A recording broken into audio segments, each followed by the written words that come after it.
To create a server to client remote event, first go to your replicate storage and add a remote event. Next, go to your server script service and add a script. There are two different scenarios. The first scenario we have here is when you want to fire this remote event to all clients. The second scenario is when you want to fire this remote event to one single client in the game.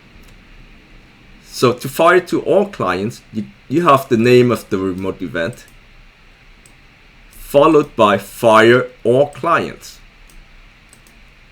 On the other hand, to fire to a single client, you're just going to use fire client. But remember, when you fire to a single client, you have to specify the player, which player this remote event is firing to. To catch either one of these on the local side, the script is the same. So you go to your starter GUI and create a script, a local script.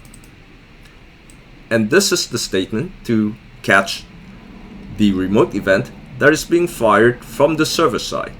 So you have the name of the remote event followed by .onClientEvent : connect to a function.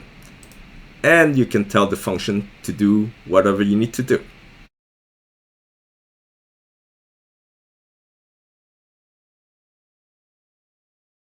And those are the steps to create a server to client remote event.